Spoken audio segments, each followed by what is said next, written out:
간에 가서 지방이 쌓이는 거를 절대로 정상으로 보면 안 돼요. 간 경화에서 일부는 간암으로 됩니다. 그래서 지방간은요 상당히 위험한 거거든요. 근데 이것들을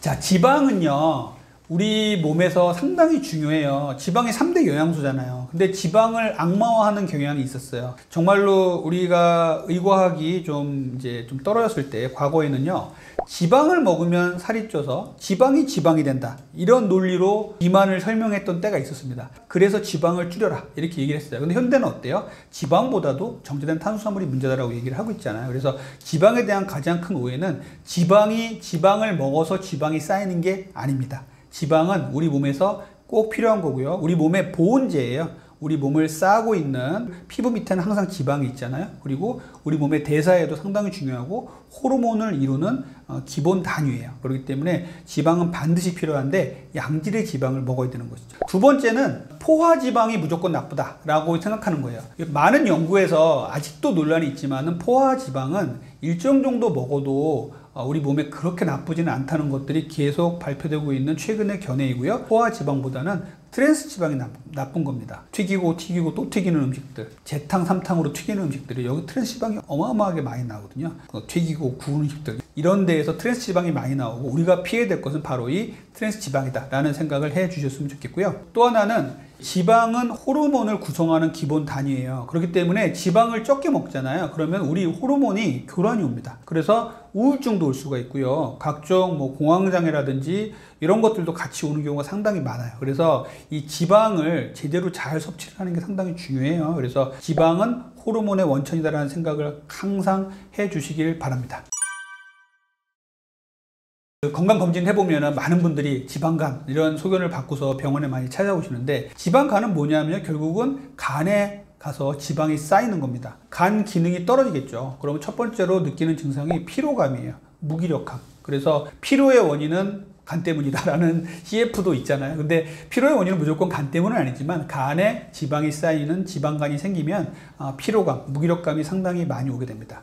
두 번째는요, 간이 나빠지는 데는 순서가 있어요. 간에 가서 지방이 쌓이기 시작합니다. 이게 지방간이고요. 지방간이 심해지게 되면요 간염으로 변하고요, 간 섬유화가 심해지면요 간경화가 돼요. 간경화에서 일부는 간암으로 됩니다. 그래서 지방간은요 상당히 위험한 거거든요. 근데 이것들을 난 술 좀 먹고 살 좀 찌니까 지방간 정도는 늘 있었어 라고 생각하시는 분들이 있는데 절대 아닙니다. 우리 몸의 대사를 엉망으로 만들고 간이 점점점 나빠질 수 있는 길이 열렸다, 당신은 조심해야 됩니다 라는 경고를 드리는 게 바로 지방간이에요. 지방간은요 인슐린 저항성을 일으켜요. 제가 정말 강조드리는 게 인슐린 저항성이잖아요. 그 인슐린 저항성이 생기면은 결국은 당 대사가 안 된단 말이에요. 그러면은 지방이 쌓이는 것이죠. 그래서 간이 결국은 당 대사, 지방 대사 다 관장을 하고 있거든요. 그래서 간이 지방이 쌓이면 대사가 떨어지니까 인슐린 저항성이 생긴다, 이렇게 생각해 주시면 되겠습니다. 지방간이 생기면 이제 복부에 비만이 생기고 내장 지방이 쌓이게 되죠. 그래서 고혈압, 고지혈증 이런 것들이 다 지방간에서 시작이 돼요. 그래서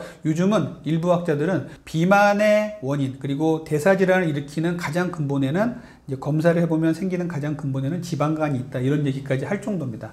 그래서 간에 가서 지방이 쌓이는 거를 절대로 정상으로 보면 안 돼요. 이거를 이소성 지방이라 그래요. 자, 우리가 마블링 생긴 고기 상당히 좋아하잖아요. 소고기 같은 경우 마블링이 예쁘게 되어 있으면 최고의 고기다라고 얘기를 하는데, 사람은 절대 그러면 안 되거든요.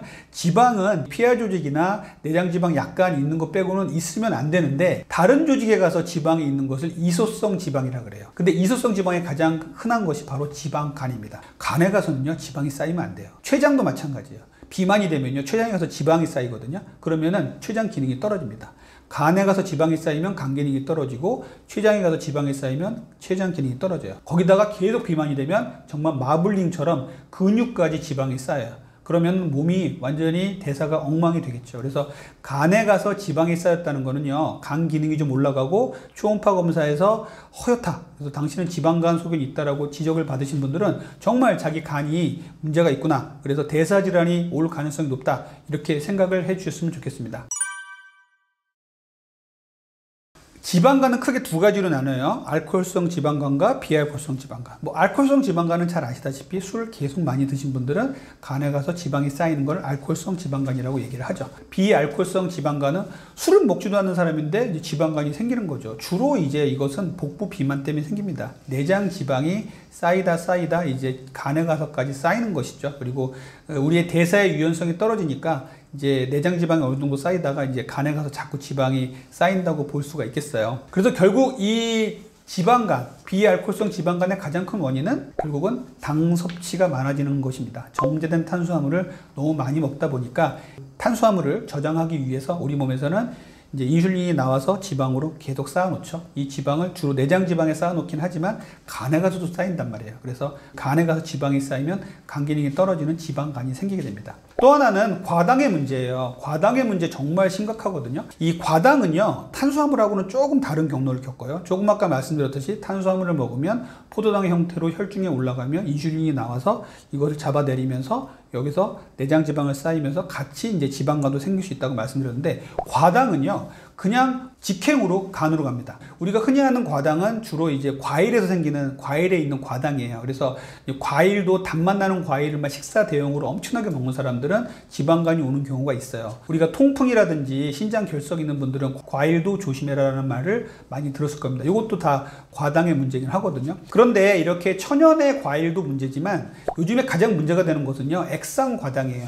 우리가 먹는 거의 모든 음료, 그리고 모든 과자 같은 데에 액상과당을 정말 많이 넣습니다. 그래서 이 액상과당의 문제는 어린 아이들부터 먹잖아요. 그러다 보니까 콜라, 사이다부터 해서 액상과당을 계속 먹다 보니까 얘들이 지방간을 상당히 만듭니다. 그래서 이 액상과당을 끊는 거 정말 중요하거든요.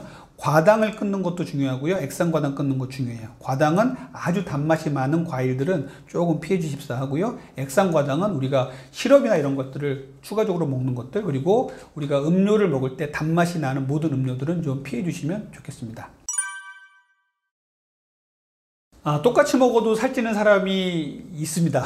있는데 이것들은 약간은 이제 개인의 체질의 문제라고 일단은 보고요. 근데 이 부분이 뭐 아주 뭐 평생을 가서 고치지 못하는 것이냐, 이렇지는 않습니다. 그래서 이 부분은 이제 똑같이 먹어도 살찌는 부분이 있지만 이거는 정말 극복이 가능한 부분이다라는 말씀 먼저 드리고요. 제일 첫 번째는요, 기초대사량의 차이예요. 차를 보면요, 연비가 있죠. 그리고 어떤 차는 휘발유를 많이 먹는 차가 있고 어떤 차는 휘발유를 적게 먹는 차가 있죠. 그리고 차로 따지면은 휘발유를 적게 먹는 차가 좋은 차지만 사람은요, 에너지를 적게 쓰는 사람은 살이 찌게 돼 있어요. 예를 들자면 젊은 우리 청소년들이 막 활발하게 움직이는 사람들 기초대사량이 아주 높아요. 아주 에너지를 많이 태우죠. 조금만 뛰어놀고 와서 또 먹고 조금만 뛰어놀고 와서 또 먹잖아요. 근데 나이가 점점 들어갈수록 기초대사량이 뚝 떨어집니다. 그러면 나이가 들면은 조금만 먹으라는 소리예요. 그러니까 나이가 들면서는 소식하고 건강하게 먹자, 좋은 음식을 소식하게 먹자고 인간이 유전적으로 이제 진화의 과정에서 체득한 몸의 방식이죠. 그런데 이러한 것들을 무시하고 이제 기초 대사량이 사람마다 다른데 이것을 무시하고 나는 기초 대사량이 낮은데도 불구하고 아무거나 막 먹고 이런다면은 기초 대사량을 점점점 떨어뜨리는 상황이 되겠죠. 기초 대사량을 올리기 위해서는 같은 시간에 자고 같은 시간에 일어나고 또 아주 단백질 위주의 식사를 하고 물도 좀 많이 드시고 유산소, 무산소 운동을 하시고 수면도 잘 취하고 이러한 생활 방식이 정말 필요하거든요. 근데 이 기초 대사량이 사람에 따라 달라요. 이것이 기초대사량의 문제가 이제 사람에 따라서 나는 적게 먹는데도 살이 찐다, 이렇게 느끼시는 사람들이 있어요. 두 번째는 대사의 유연성이에요. 대사 유연성이라는 건 뭐냐면요, 우리 몸이 탄수화물이 많을 때는 탄수화물을 주로 에너지로 쓰고 탄수화물이 몸에서 부족해지면 지방을 꺼내서 에너지를 써서 지방을 태우는 몸으로 빨리빨리 바꿔줘야 되거든요. 근데 이것이 느려지는 사람들이 있어요.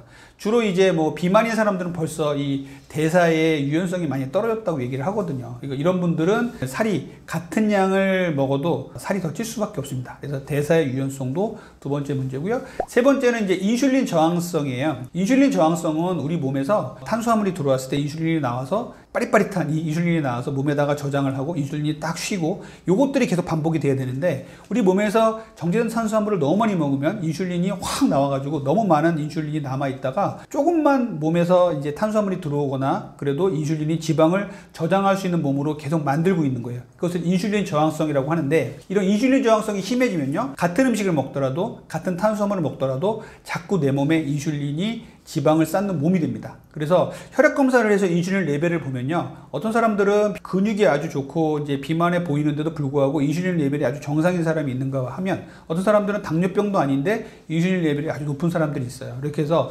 대사에 문제가 왔다고 얘기를 합니다. 그래서 인슐린 저항성이 오면 살이 잘 찌는 몸으로 갈 수밖에 없습니다.